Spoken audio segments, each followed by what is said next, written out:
I'm Steve Morrison, Senior Vice President here at the Center for Strategic and International Studies, and I'm joined here today by Dr. Akihiko Saito, Professor and Chairman of the Department of Pediatrics at Niigata University in Japan. We're really honored and thrilled, Dr. Saito, that you came to join us today in Washington at this major conference on cervical cancer. It's so important at this time to have an independent expert like yourself here. So we're very grateful. Thank you so much. Thank you. So I'd like to ask you two questions, really. The first question is to ask you to explain what happened in June of 2013, 2 years ago, when a decision was taken by the government of Japan to suspend an active recommendation for use of the HPV vaccine in Japan, and that decision has held over the past 2 years. So part of it is, why did that happen, and why did it continue to be in that condition up to now? And then we'll move to a second question about, okay, what's the way forward to resolve the situation? Right. So what happened was the HPV vaccine was included in NIP April 2013. And just 1 month before that, there was a report of chronic pain syndrome after receiving HPV vaccination, accumulated up to 30 cases. These are young girls? Young girls, yes.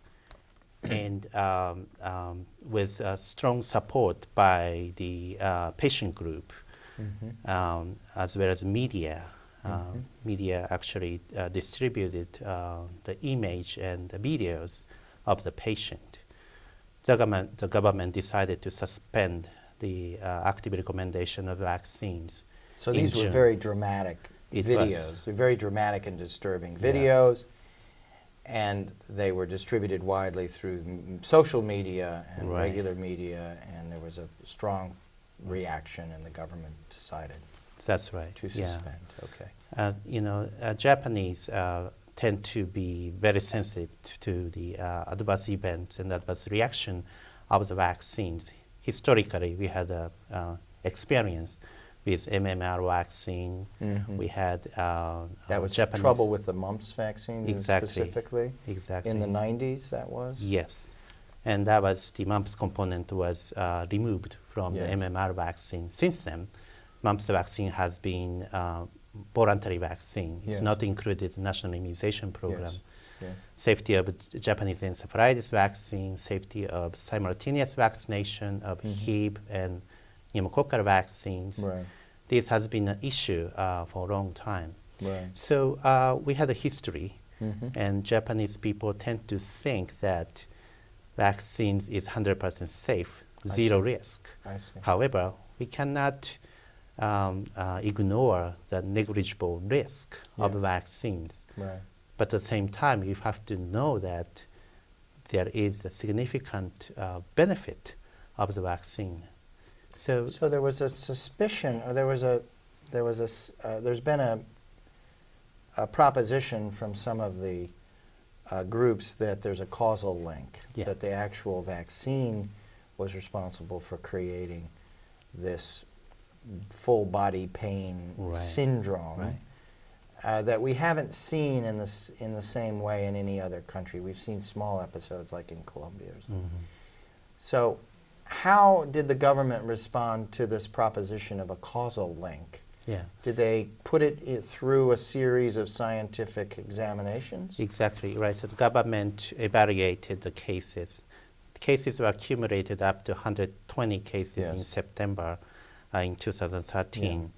And then the government carefully evaluated all the cases and concluded that this is not related, it's more psychogenic response. So in our terminology, a psychogenic would mean it's like a psychosomatic reaction. It was like a form of a psychological trauma that is not tied in any molecular way or immunological way to the vaccine itself. It's the Right. event. Right. It's the process. They used a conversion disorder. Yes, For called a conversion disorder. So that determination was made, but the decision has still not been taken right. to reinstitute an active recommendation. Right. And in the meantime, coverage has dropped from 70% of young girls to 5%. Exactly. Right. So why is that? Why has the decision not been taken to reinstate? So that's probably the problem of the leadership of the government with support of academia. Academia sent a letter to the government to restart the active recommendation of HPV vaccines. However, because of the voice of the patient group, with some support of the politicians and some physicians, the government was not able to decide to restart the active recommendation of vaccination.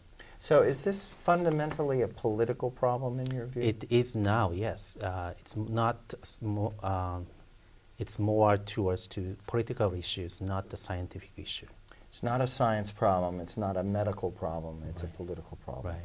And how do you describe? How would you explain to us? Because this is a very Japan-specific phenomenon. So I don't think it's easy to understand from the outside. So tell us, in your mind, how does the political problem shape up? What is driving it? Yeah.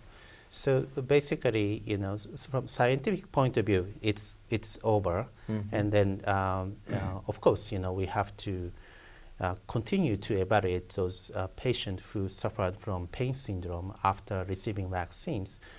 But currently, the voices from the patient group, as well as the politicians, some physicians are very large, and then kind of controlling what's going on.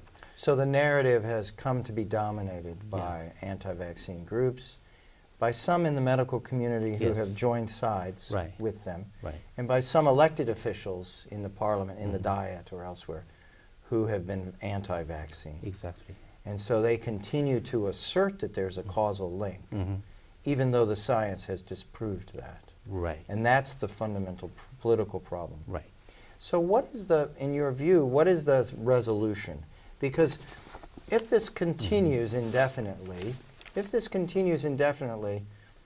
it has terrible consequences. Right. Both for young women in Japan, but it has broader consequences outside of Japan as well, in other marketplaces, other societies. So in your view, what do you think is the solution? Yeah. And in a realistic way, what would you say? It is a very complicated situation, and there is no single solution. Yes. But I think we have to have probably different approaches to solve this issue. One is that one thing is important is that we have to kind of accumulate the scientific data. We have the including mild and severe adverse reactions, adverse events by the vaccines. We had about 2,500 patients has been investigated so far. Yes. No matter what the related, unrelated vaccines, and we have to have this scientific data that this is not related to vaccine. So this investigation needs to be continued for sure. The second thing I'd like to mention is that we have the more than 170 cases complaining of pain syndrome and also some motor disturbance. Yes.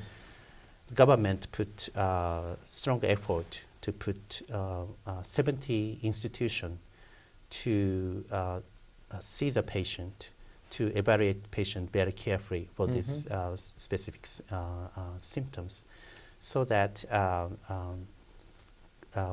these patients, regardless of the causality of the vaccines, regardless of the causality, the patients needs to be followed for that and taken care of very well.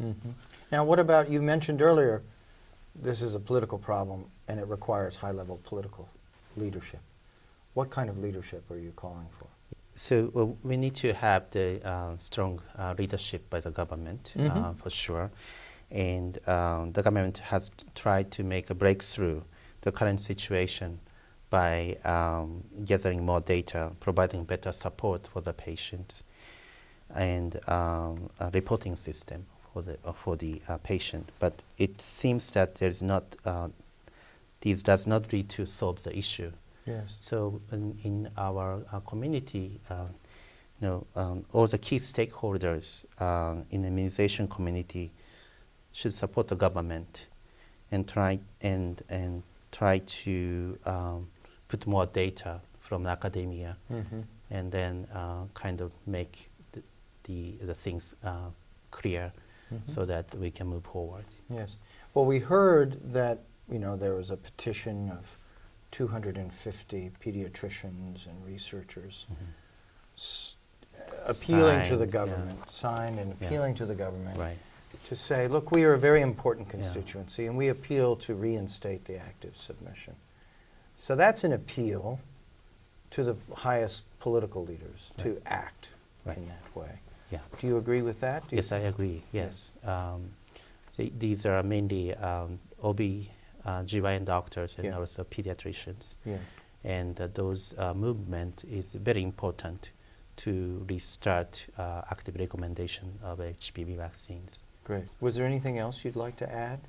Finally, in Japan, the suspension active recommendation of HPV vaccine has negatively impacted on the public trust of the vaccine generally. Yes. Because we have been successful to fill the gap for the last several years.